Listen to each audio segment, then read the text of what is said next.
Listen, real quickly, your thoughts. We hand it off to Herschel. There's a hole. 5, 10, 12. He's running over the people. Oh, you Herschel Walker. My God almighty, he ran right through 2 men. Ladies and gentlemen, this is Parker. Tripp being unreliable right now. Hey, are you here? Yeah, I'm here. Good. Hey, listen, I'm struggling. I know you're struggling. I'm struggling. Listen, we're all struggling, but here's the deal, man. Well, okay, fine. What are you struggling with? I know you have a kid. Is that what it's about? No, I'm cutting weight for on the 14th, so I've been eating low carb all this week. Oh, dude, that first week when you go back on the diet, trust me, the flu kicked my ass, so I've been eating like shit. But listen, here's the deal, man. I love you, and I support you, and you're a great guy, one of my best friends. But this is what I have to say. Fuck you, okay? Fuck you this week, okay? I love you, but to hell with Georgia. That's all I want to talk about this episode. That's all I want to talk about. Florida, Georgia. This is the week. This is our week, man. This is. You know what I saw today on Twitter that just oh God, it made me so. Oh, I know what it was. Was it the Urban Meyer timeout game? Yeah, bro, one of the greatest moments in Gator history. Oh, it made me so mad. Tripp, admit it though. It made me irrational. Like Parker, it made my whole day worse. Dude, was that not one of the most savage moments in college football? To be fair, so was Georgia marching on the field after the first touchdown. But like to me, what I think was funny about that is yes, Georgia did end up winning that game. But like to go march out your whole team on the first touchdown, it's like, really? And Bro. Then my boy Urban curb stomped y'all like 48-10 or some shit and called 3 timeouts with 30 seconds left. Fucking hilarious. Bro, can we talk about how like the Georgia-Florida rivalry is the Florida-Georgia rivalry? No, Georgia-Florida is a weird game. Like it is. There have been years where like the clear favorite just gets mollywopped. Yep. And like truly like, okay, everyone talks about Michigan, Ohio State, and Bama, Auburn, and USC, Notre Dame, and Oklahoma, Texas, all these rivalries. But I don't know if there's like Florida and Georgia hate each other. Yeah. Like bad. Yeah. That's the thing that cracks me up is like people want to talk about other rivalries, but what's funny about it is like no one like Michigan and Ohio State, right?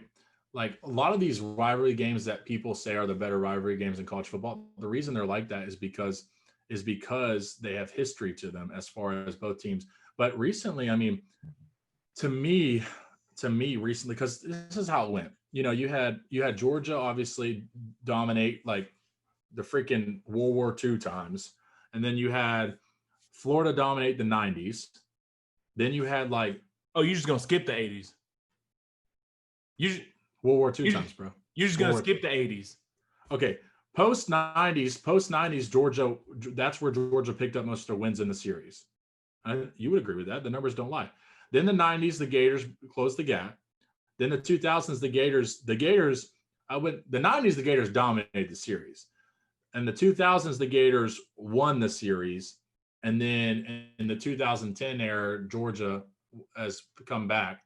But my thing now is like, the only rivalry that kind of matches it as far as hatred is the Iron Bowl because we all know football means more in the South, and besides in the SEC, and besides Alabama and Auburn, the only rivalry that's worth talking about is Florida Georgia. Yeah. And we hate each other. I mean, to me, one of the things that sets, the world's largest cocktail party apart from other games is it's like year-round hatred. Like go to Twitter in mid-June and just start searching through Florida Gators football stuff and Georgia Bulldogs football stuff, and you will find fans talking trash Yes. to each other in the middle of the summer. Like, I'm Bro. talking about making fun of each other on the recruiting trail. Yes. Like, I mean, it's just it goes to another level that I don't see other Any teams. decommitment from each school, the other team laughs at it and is like, haha, Bro. fuck you. And even like coaching changes. Like, Oh, I know. like Georgia hires somebody from Florida, and Florida's like, yeah, but now Dan Mullen hired this person, so y'all really got like, it's like literally any move the two schools make, And the like other team's fans are just on their neck. And there'll be like a random day, and it's just be like, hey, it's been 44,000 days since Georgia hasn't won a national championship. Yep. And it's just like a random ass And Tuesday. I can tell you exactly what comes next. Yeah, but when was the last time Dan Mullen beat Kirby Smart? And then it's like arguing over, like, I mean, it's just constant. And I love it. It's constant. But I love, like, it is like, I love it. But sometimes I'm like, oh my God, this is like never going to end. Like, and the thing is like, I think I say, recently we haven't had much ground to stand on. But I do love it. It's a great game. And especially now, I mean, the past, I would say you could argue the past 3 years, but really, to be honest with you, we talked about this last year, and last year was a good game. Last year was a touchdown. Georgia won by a touchdown. When we talked about this, we said this series is going to be so fun to watch with Dan Mullen and Kirby Smart. Dude, you realize, okay, let me make sure. I want to pull this up to make sure I'm not messing this up, but I'm pretty sure this is going to be either the third or fourth year in a row where we're both top 10 teams.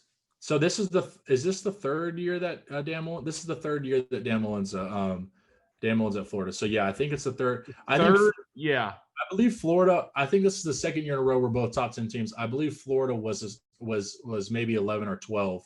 Dan Mullen's first year when we played. Let's see. What the heck? I think we were fringe top 10. Okay, so last year we were number 8, y'all were number 6. The year before that, we were number 7, y'all were number 9. The year before that, we were number 3. Y'all aren't shown as ranked, so I guess y'all. That was Jim McElwain's last year. This is the third year we've been in the top 10. Okay, then yeah, third year. That's crazy. Third year. And dude, that is like, and that just adds to the rivalry. It just makes it like this has like it's always had SEC East. It's always had SEC East implications, but now it's got like national title implications every single year. Oh yeah. I mean, it's going to be fun. I will tell you this, and I hate saying this type of stuff, but I will say this.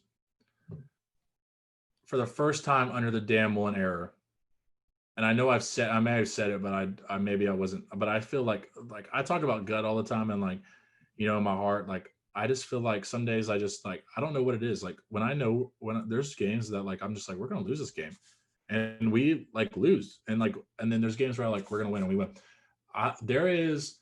There's something about this week that I just feel good about. And that's the first time I can say that I felt that about Dan Mullen against Georgia, Florida-Georgia game since Dan Mullen's been there. I do feel good about this week. I think that, we can sit here and talk about it, but it doesn't really matter until the ball gets snapped and the whistle blows. But, we'll see what happens. Both really good teams, but I think some circumstances this year, and then, Georgia's quarterback situation. I think our defense shown that it can be a solid defense against Missouri, who's had a lot of success against good teams this year on offense. So the fact that our starting defense only gave up 3 points against them gives me some hope. I hope it's not fool's gold and we look like dumbasses, but I do feel good. And I think it's really going to be, as our offense, which is one of the best in the country, versus y'all's defense, which is one of the best in the country. So I think it's going to be a game. I think it's strictly going to be a game of field position and turnovers. Yeah, I do too. And I think it's shaping up to potentially be like one of the all-time great cocktail parties because both teams have so much pressure on them to win this game.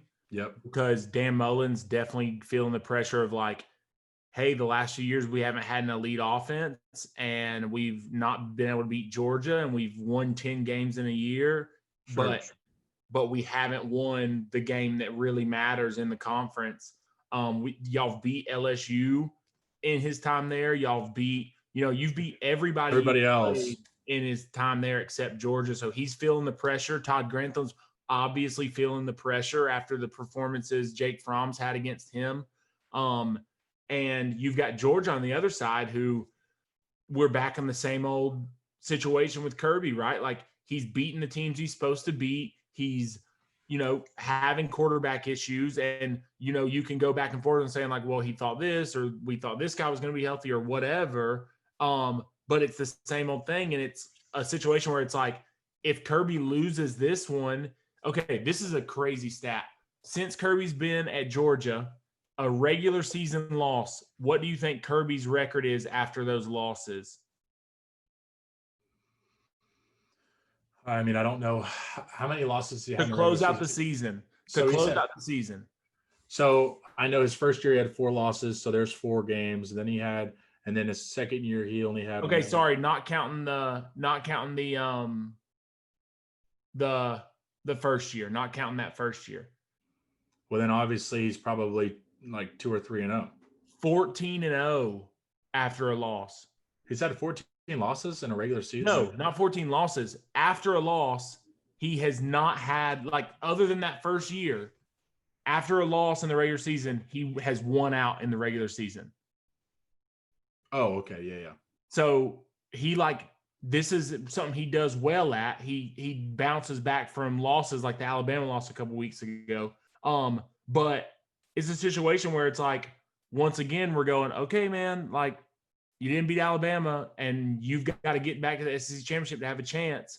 And you've got a quarterback who people don't believe in and think can do it. So it's like there's just so much pressure, and there's so many storylines. Dan Mullen and Kirby Smart don't like each other. Like it's like it's a famous thing among Georgia fans, like what Kirby Smart said, like about the Gators, like in his first win over them. Like he literally before the game, he literally said, "F these mother effers." Like that's like he literally said that about, and like he played at Georgia. Oh yeah, I mean he has like, Dan Mullen coached at Florida during the Tebow years. Like this is like deep seated. They like, and that's the thing that's interesting to me about them being the coaches is that they understand the hate. Oh, they understand the rivalry more. That's another thing that like Mark Richt understood it, but like that's what I didn't like about like Mark Richt don't hate nobody. Well, Mark Richt understood the rivalry though, but Jim McElwain didn't understand the rivalry. Will Muschamp understood the rivalry, but he played for Georgia, so it's like so it was like a weird. So I mean, my thing is that, and another thing I look at too, which is exciting, is this is the first time that Florida has had a quarterback that's been better than Georgia in this game since Tebow. Yep. And this is the first time that Florida's had a good quarterback in this game since Tebow. I mean, Felipe Franks, I would say this is the first time we've had a great quarterback. Felipe Franks, I would say, is a good quarterback. Last year was a good quarterback. His first year, number 1, was still progressing. But Trayon Harris and freaking, Austin Appleby and, whoever else. I mean, that just, and y'all never got to play against Will Grier. So, so that's what I'm saying. That's exciting. The things I look at that, like if you're a Florida fan and you look at the positives are, you look at what I think Mac Jones and Kyle Trask are very comparable to each other, by the way. I don't know if you would agree with that. But I think very, very similar play style, very similar attributes. I think, bias coming in, I think Kyle Trask is better, especially stat-wise, has played less games and has more touchdowns and this, that, and the other. But and we saw what Mac Jones was able to do to Georgia. But I don't think it's going to be that type of game. But, that's kind of the positives. And then obviously the defense is trending up. And then if you're looking at the negatives, if you're looking at it from a Georgia perspective, you look at it as Florida's defense hasn't been great this year, so hopefully our offense can score enough, and our defense is elite, so where we can make enough stops. You know what I mean? So it's kind of like it goes in y'all's favor as far as, because if you could think about it this way, if you were to take a little bit away from y'all's defense and give it to y'all's offense, Florida's probably going to win this game because Florida's offense is so damn good that if y'all's defense isn't as near, if y'all's defense wasn't the top 3, top 5 in the country, maybe best, then maybe there's not a chance because your offense is lackluster. But I don't know. It's interesting. Obviously, Georgia. I think Georgia's mentality. I know what Georgia's mentality is going to be, and I think you do too. Georgia's mentality is going to be run the damn ball as much as possible. Yep. Because for 2 reasons. We've proven Stetson Bennett is a game manager, and also for the fact that if you're Georgia, you want to give the ball to Florida's offense as least as possible. How do you do that? Time management, time of possession, run the ball. So that's another thing. Like, I think Florida actually had before the Missouri game, I haven't looked at the stats, Florida had scored the most points for the possessions they've had. Like, they weren't averaging many possessions a game. I think they were only averaging like 5 or 6 possessions a game, which is crazy to think because they were scoring so much. But it'll be interesting to see. I'm excited to see what happens. I don't know. Yeah, I mean, I think we will be running the ball a lot. And I actually was, I read obviously everything that comes across my timeline that's Georgia, along with just seeing what other people are saying. And, I listen to a specifically Georgia football podcast every week, multiple times a week. And there's some people saying like they think that the reason the offense looks the way it did against Kentucky, like running the ball so much and not trying to spread the field out and stuff, is that we were kind of getting in some reps on like what we were expecting to do against Florida, because Florida hasn't given up less than 200 yards rushing in a game this year. They did it against Missouri. They did it. Okay. So, so that's the one game Florida only gave up 200 yards to Missouri. Oh, sorry. I said rushing. Florida hasn't given up less than 200 yards of total offense, but before that, they were like getting gals running the ball against running teams. Like the people were just able to run the ball. And then Georgia also has like a bunch of defensive injuries. Like Jordan Davis is a game time decision. Richard LeCount was in like a motorcycle wreck on a dirt bike and was in ICU this past week. Julian Rochester is a 5th-year senior, and he's out for Saturday's game. So it's like here's my thing. If Dan Mullen's going to beat Kirby Smart, he better do it this year. Like he needs to do it this year. Because I think Dan Mullen needs to do it, not just because he's under pressure from fans and, Florida ADs and stuff, but I think Dan Mullen needs to also do it for Dan Mullen, because here's the thing. Dan Mullen and Kirby Smart are very different personalities, and I think Kirby Smart is more of like a punch you in the mouth, like get in your face type of guy. And a guy like that beating you year in and year out, like it's going to wear on him. Like Kirby Smart is just like what, and like if he's my coach, I would like it as well as far as like this persona. But Kirby Smart is just a dick. Like he just is. Like that's just his like he's not, he's not the type of coach to make any type of jokes. He's not the type of like we all talk about how Kirby Smart and Dan Mullen both are goofy, but like Dan Mullen is goofy because like his personality, he's just kind of like free and like let loose. I think Kirby just looks goofy. Exactly. Kirby just looks goofy, but everything else about him is not goofy. Guy that would literally fight.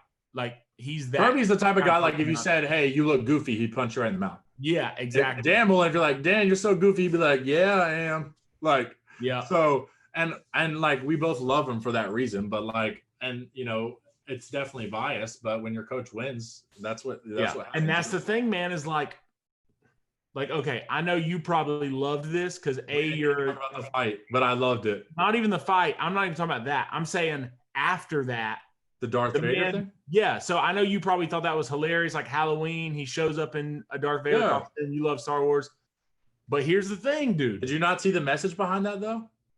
Bro, that is not why he did it. You think he just brought out a Darth Vader costume to be a dick to Missouri? I think he just did it to be goofy and funny on Halloween. He did. Yeah. That's my point. So what's wrong with that? Oh, I saw a Florida fan saying he did it because Star Wars came out in 1980, and that was when Georgia last won a national championship. I'm like, no. I don't think that at all. But if he did, no. People were saying like he wore the Darth Vader thing to be like the villain when he got kicked off. What I'm saying is Dan Mullen does that goofy thing, right? He acts tough and charges refs and stuff against Missouri. Sure. No matter what your opinion is, he does that. Then he wears the Darth Vader costume in a like goofy Dan Mullen thing. If you do something goofy and funny like that, and then you show up to Jacksonville and get beat by a Georgia team that people feel like you should. That had nothing to do with Georgia, though. I know, but I'm not saying it did. What I'm saying is that you don't want to come across as this goofball coach, like who can, like similar to what Kirby, some people say about Kirby, he beats the teams he's supposed to and doesn't beat the ones he's not. Like, I think, Dan Mullen's personality hurts him. You never saw he continues losing to a guy like Kirby. Dan is different. Trust me, bro. Dan's different in game. Dan is like fun. I know. I'm not talking. I mean, I remember specifically being at the Florida Georgia game last year, and I remember watching Dan Mullen eat fucking Billy Gonzalez's ass on the sideline for a mishap that happened with 12 men on the field, which he's the receiver coach. Dan Mullen needs to get like. I'm not going to sit here and make excuses like it is what it is. Like, I'm not going to back off the Dan Mullen statement. The Darth Vader thing was funny. He said, I like to dress up because my kids never get to experience a Halloween or Christmas because I'm a head football coach. So when I'm able to know. But what I'm saying is that when you do stuff, that stuff is fine. Mark Richt was like the happiest go lucky, nicest guy. Bro, Mark Richt literally. But here's there were times when we were losing at halftime and Mark Richt would do an interview with a reporter on his way off the field and smile and joke with him. Yeah. So what I'm saying is when you do things like that, when you lose games on the backside of it, people don't like it. And Dan Mullen, right now, people love him. He's goofy. It doesn't matter if he did that or not. It doesn't matter if he did that or not. People aren't going to be happy if he loses to Georgia. Here's the deal. But I think it makes it worse. That kind of personality makes it worse if you've got a dog, pun intended, okay, like but in-your-face guy like Kirby beating you every Here's my deal. Here's my thing, though. I see what you're saying, but it's so like, number one, I think like Dan Mullen's under the radar and everything he does. Same thing with a lot of coaches. But I just feel like Florida, like everyone, like especially like, I would tell you this, and it could be biased, but I really don't believe it is. Sports writers hate the University of Florida. I swear on my life they do. And they just like to write about shit that fucking Florida does. People have done nothing but praise Kyle Trask like he's the second coming of Jesus this year. Okay, but has he not looked amazing? Yeah, but you're saying they hate him, but like they hate Florida, but they like been all over Trask. I haven't really read that. I haven't really read many articles about Trask where they've been praising him. He's not even on many people's Heisman ballots and stuff like that. So I don't like. So no. But secondly, the thing is like you said, yes, it looks bad if he loses, but it also if he wins, it's even funnier. So it's like but that is what I'm saying is like when you do stuff like that, like it's a gamble. Like you better come out looking like either way, he's gonna look bad or he's gonna look good. So it doesn't really matter. I mean, I see what you're saying. It does, man. I think things like that, and this is just. By the way, let's talk about it. Let's talk about this. Can we talk about how many fucking pussies were on the internet talking about making that fight like it was some like big deal? Bro, it was a big deal. What are you talking about? He wasn't. He literally rushed. He rushed at the refs. To argue to him, yeah. No, bro. He had to be held back by 4 grown men, and one of them was a police officer. Bro, if you really think that Dan Mullen was about to go swing on a ref, you were retarded. But that isn't the point. The point is that he did that, and that led to teams literally fighting. And So then the SEC gave y'all a little slap on the wrist. But Like that's how the SEC does. okay. But don't act like the SEC wouldn't do that for any top tier SEC team. Bro, I'm not saying it's right. I'm just saying they do it for Georgia. But here's another thing, Tripp, and this is what I don't like. That hit on Kyle Trask was illegal. And yes, and Mullen said he didn't even see it. He said that wasn't what it was about. No. You read that wrong. He did see. He's talking about. You misread the article. He did see the hit. That's what he was arguing about. Bro, he said in his press conference he didn't see the hit. Where did you see that? He said it. He said he didn't see the hit. Bro. Okay. Regardless, say I think you misread that. He obviously saw the hit. But here's the deal. If your coach stands up for his players, are you not going to like that? The whole team was hype. And I saw recruits tweeting like, "Yeah, that's my coach." Yeah. Yeah, they were hype. And that's my point, is that he incited a brawl. That's what he did. Okay, and sometimes you have to do that. I don't think so. Fire up your team. He did it against Vanderbilt that one year, and we came back. Georgia did that shit with Mark Richt and had the whole team rush the field after a touchdown. And no, Florida didn't fight back, but that's a fighting back offense. And guess what? They won the team, and it pumped them up. That's what happens sometimes. Sometimes you have to take the bullet as a head coach and stand up for your guy to say, hey, you know what? When someone messes with us and my team, I'm not going to put up with that bullshit. Bro, first off, as a coach, I completely disagree. As a high school football coach, you completely disagree. As a coach disagree. in general, part of his job is to protect his players, yes, but it's also to protect his players from the dumb stuff they will do if you act like a fool. Anyways, here's the quote that Mullen said. Mullen, in his interview after the game, said this. Who wrote this? Bro. Who wrote the article that you're reading? Give me a second. If it's like 24/7, are dogs Not 24/7. It's nothing dogs. Just chill out for a second. Let me get it pulled up so I say the exact thing it says. Mullen said he didn't see the controversial hit on quarterback Kyle Trask on the final play of the second quarter. He was instead looking downfield for a possible pass interference call. Mullen said he heard Trask was hit late and he ran from the sideline because I was trying to get our players off the field. Maybe he was. What?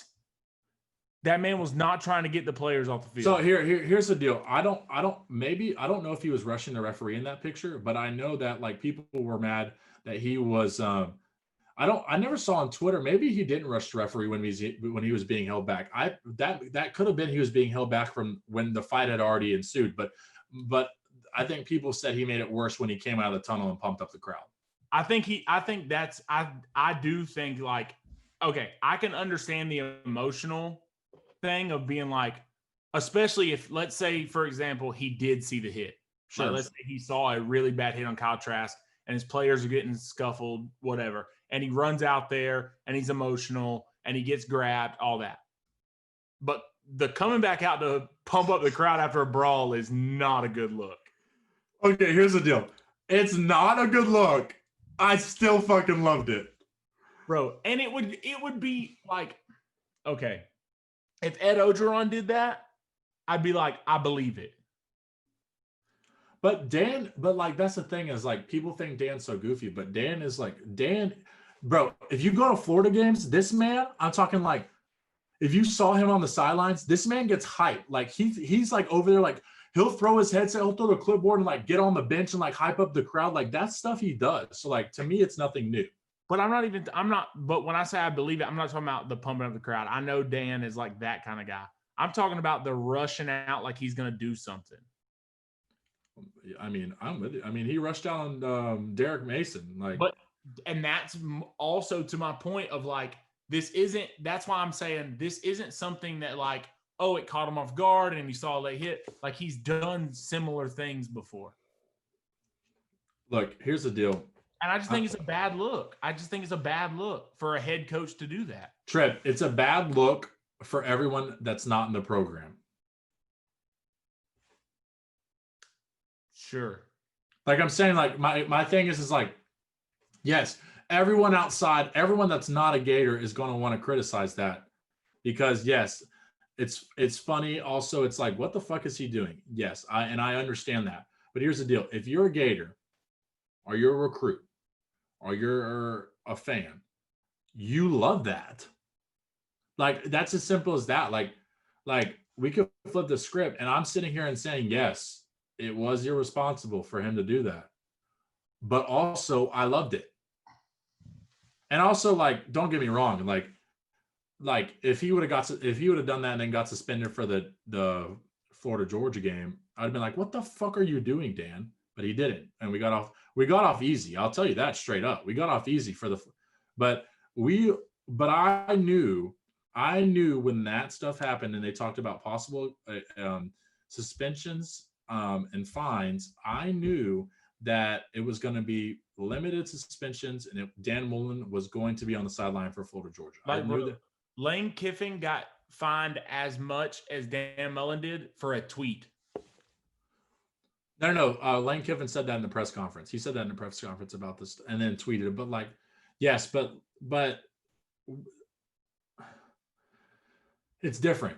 Dan argued with a referee, and no, he didn't swing any punches. I mean, if he swung a punch, then yes, he's suspended. So it's the same thing. Lane Kiffin disagreed and argued with the referee. Dan Mullen disagreed and argued with the referee. They both get fined $25,000. It's both the same result. So, I mean, I'm with you, but I just want to hear your take on the actual game. The actual Georgia's a 3.5 point favorite, by the way. Yeah. So here's the thing.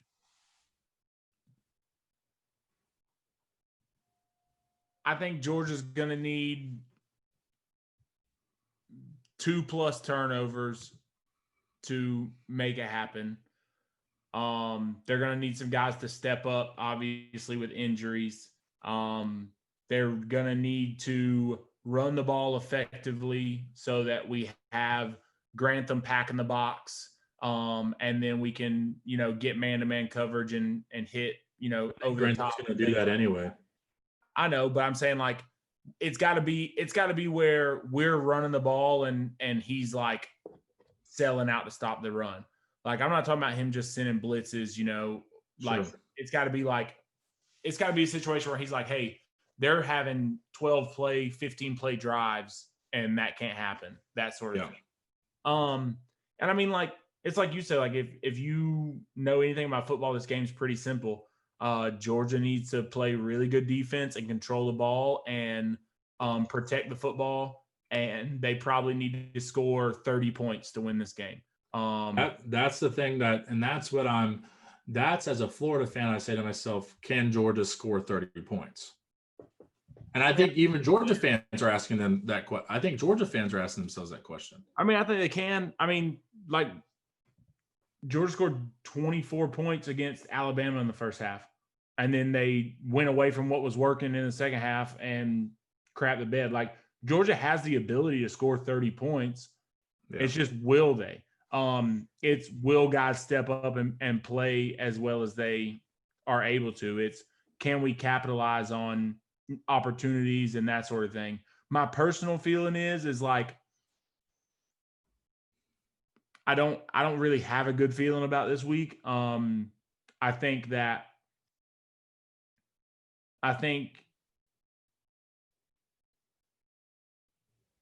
Georgia, I won't say that I wouldn't say like, oh, I think it's as 50-50 as it's been in a long time. Like, I think that the feeling I have is that this is going to be a game where at the end of the game, like, it's going to come down to like the last drive. I don't feel like one team or the other one's going to pull away. And I would say that I would give the edge to Florida. As far as picking a score, I have no idea, but I don't have a good feeling this week going into it. Yeah, I mean, we'll see. Like I said, who knows until the whistle blows. This game's been weird in the past. So I mean, I had the series pulled up on Wikipedia looking at the scores, and there are like years I'm looking at that I'm like, how is this even possible that this is like what happened? I mean, Like, the weirdest game is that one game we rushed for like 400 yards on y'all when y'all were ranked and we weren't. yes, that one of the McElwain years. Yeah, it was really weird. It was like was maybe first or second year of McElwain. it was not it was shoot, what was it? Maybe 2014. 2014. Maybe Muschamp was still there. It was 2014. It was y'all won 38-20. And whoever I think Trayon Harris was playing that game. He was, and he had like 5 pass attempts. No, 3. He Yeah. he had 5 attempts. He completed 3 of them. Yep. And then there's years like 2012 where y'all are ranked number 3, we're ranked number 12, and we win, by 8 points. And that's the Jordan Reed fumble game. Jordan Reed fumbles the ball going into the end zone to score the go-ahead touchdown. That was game time, I believe. Dude, did you know there was a tie in 1969? Nice, 69. 13-13. I know. I am so glad we don't do ties anymore.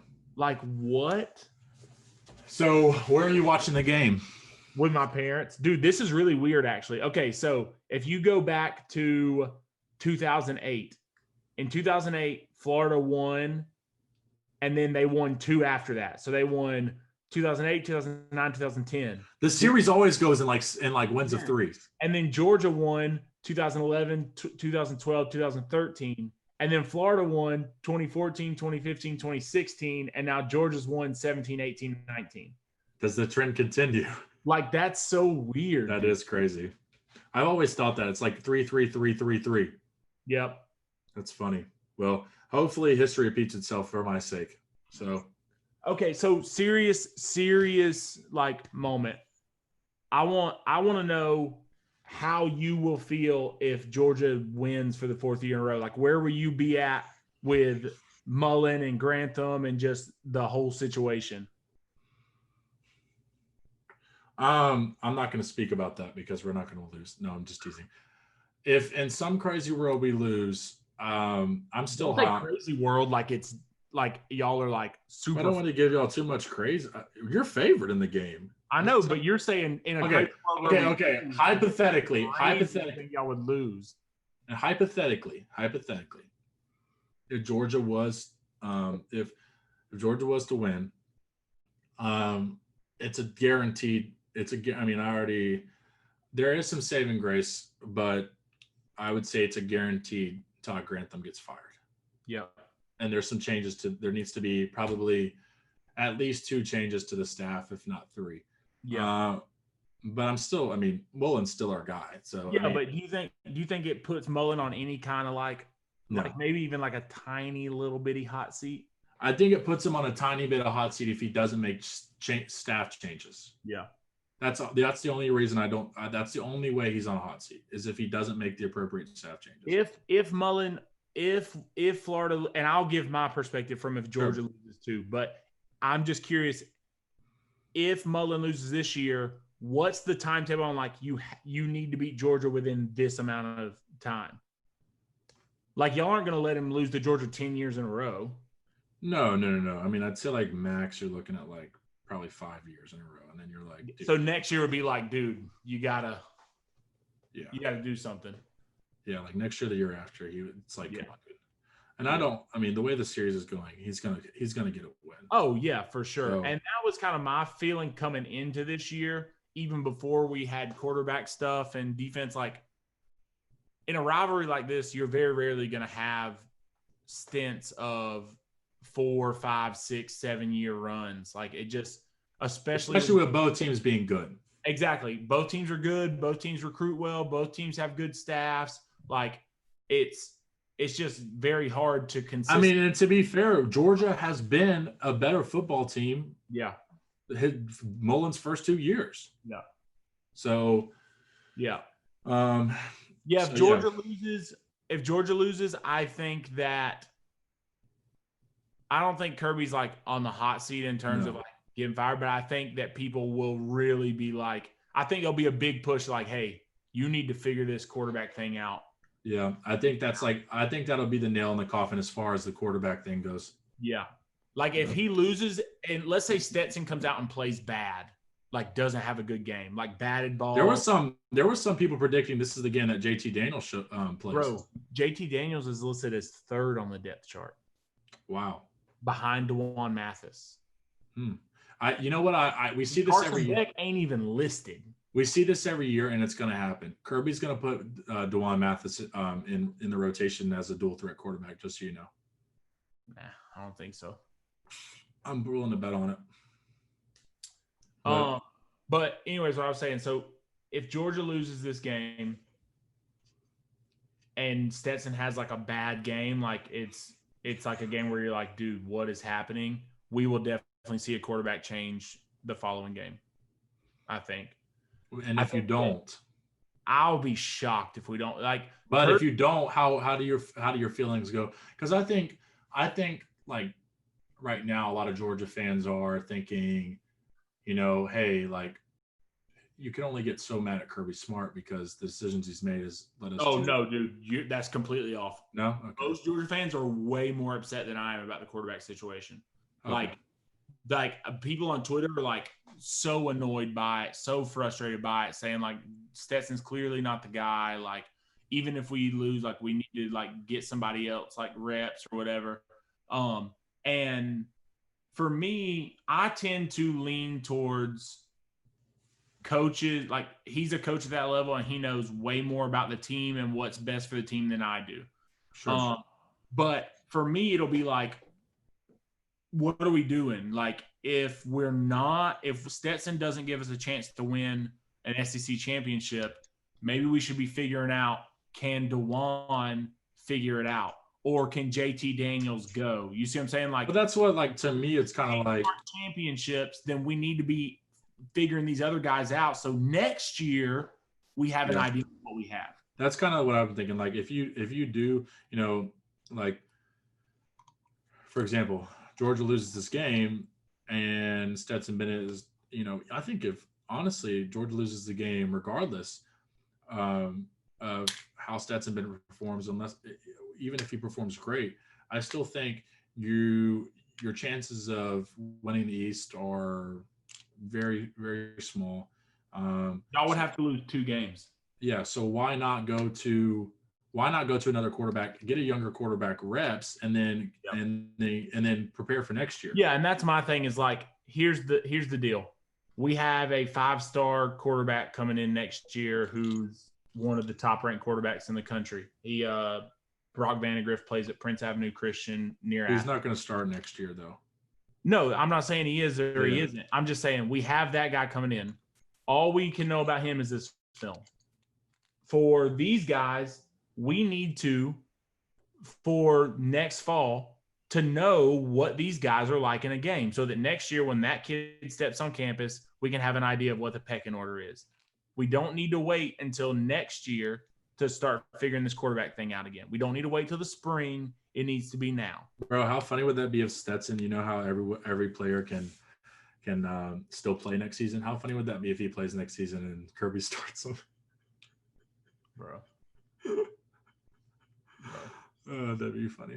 Dude, we can talk about this. I want you to know that I think Jake Fromm really screwed Kirby Smart over bad by going to the NFL. And this is why I say that. But that's Kirby's fault. No, hold on. When Jacob Eason got hurt and Jake Fromm was playing well and Jacob Eason came back, what did Kirby do? Fromm. Committed to Fromm. When Justin Fields was on campus and people were calling for Fromm to not be the starter, what did Kirby do? Fromm. Okay. So my point is Kirby Smart committed to Fromm at times when the whole entire world thought he should turn on him. And then he decided to go to the draft early. But here's the deal. Kirby knew it and so did Fromm. I don't think so, man. Fromm would have dropped off again. Would have not had a great. I mean, whether you don't think Fromm would have had a better year with a different offensive coordinator? He could have, but it was a mystery. That's my point. No, y'all have this. Fromm was a projected. Fromm was projected a first round pick, and some had him as the first pick of the draft the year before, and then he went and played. So my point is that who knows what it could have. He could not be in the NFL right now if he would have. I mean, he could have risen his draft stock. He could not be in the NFL. But the deal is, he's in the NFL. He's on the Buffalo Bills, and it is what it is. So if you're Fromm, you're not regretting the decision. I'm not saying he's regretting his decision. I'm saying you're saying because Kirby had his back that he should have Kirby's. Yes, and I think Kirby thought that Fromm would be back for this season. I think Kirby told Fromm to leave. I don't think so. I Well, don't. I mean, we're never gonna know. That's just not the way. Like, to be fair, we both know this, and then we can well, this is what I'll say. Kirby Smart clearly commits to a quarterback. Like, he clearly doesn't like making a change. Like, to him, who the quarterback is a vital part of the offense and how it operates, and it's better to have consistency. So my thought is that probably isn't just true of in a season. That's probably true of Dan Mullen's the same way, by the way. Oh, I believe it. But the difference is my thing is the difference is Dan Mullen commits to a quarterback, Felipe Franks, for example, over Kyle Trask, and then Felipe got injured, so it helped him there. Yeah. And I think Dan Mullen, and I think there's reports Dan Mullen actually believed Kyle was a better quarterback than Felipe, but Felipe was a better leader. Yeah, and had better. Hey, Felipe's been kind of balling out this year. Yes, he's been doing good. But the thing is like that's another thing that whether you're going to give him credit for it or not, just so you know, Felipe would have not been nearly as good as he is with Arkansas without development under Dan Mullen.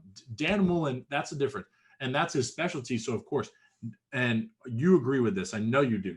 Dan Mullen is a phenomenal quarterback developer.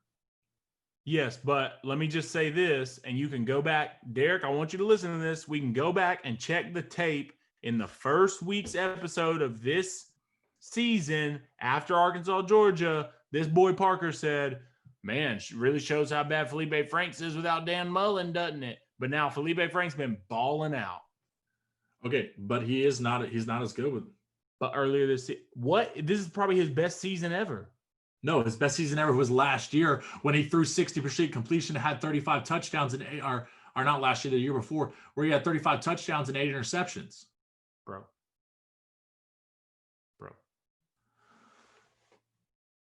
Felipe is not having a better year this year than he did. And I'll pull up the stats real quick. I'm pulling up the stats. My computer's about to die, so we need to wrap this up with Felipe. But give me a sec.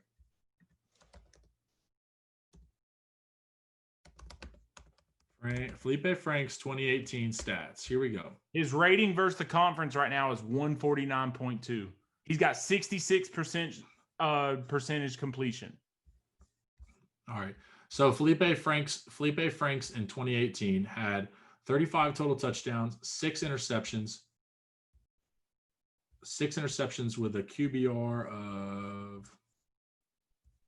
with a rating of 143.2. Bro, he's on track to have a better season this year.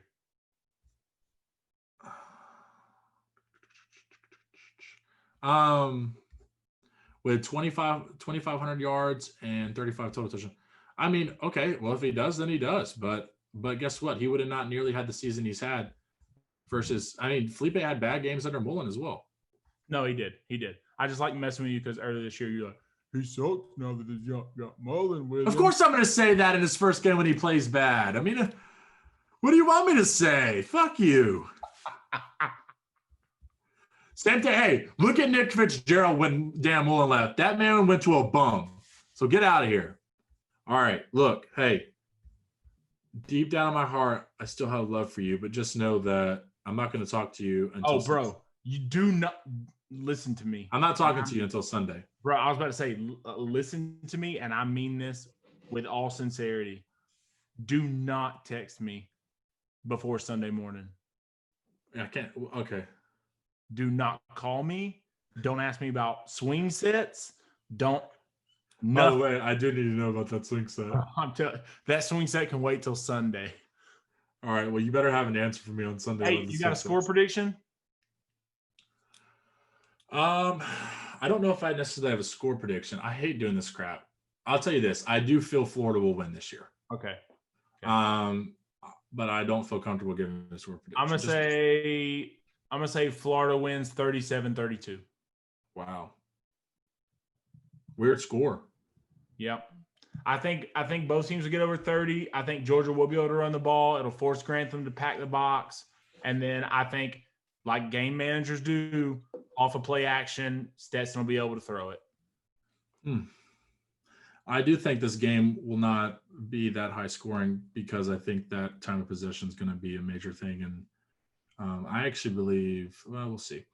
So Guess what? What? All this talking, all this conjecture and predictions. Hey, this day, nothing. We both know this better. Play the game. Hey, listen, and Saturday sets the precedent for the next 365 days, baby. Oh gosh. Honestly, I'm way more nervous about the next 365 than I am about Saturday. And this is why, because I'm like the nicest winner that there's ever been, and you are not. I will say this. Because you're so nice and you have shown it. Bro, a couple years ago when we first started becoming friends and like being close and talking about football, I texted you after Georgia beat Florida and was like, hey, bud, sorry it went so bad. Like, I know it sucks. And what did I say? I don't know. I don't know what you're going to be like in a win because I know what you're like when we lose to another team. So I can only imagine what you're like if we lose to Florida. All right. So this is how I'll be. Literally, when we lost to Alabama in the national championship, you literally called Austin Strickland and cheered over speakerphone with him because we lost. Bro, you would have thought I won the national championship that night. That's how excited I was. That's so bad.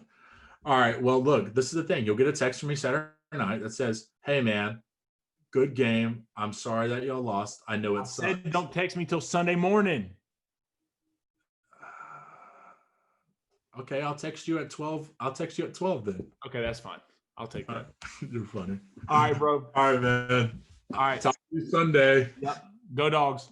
See you, bud.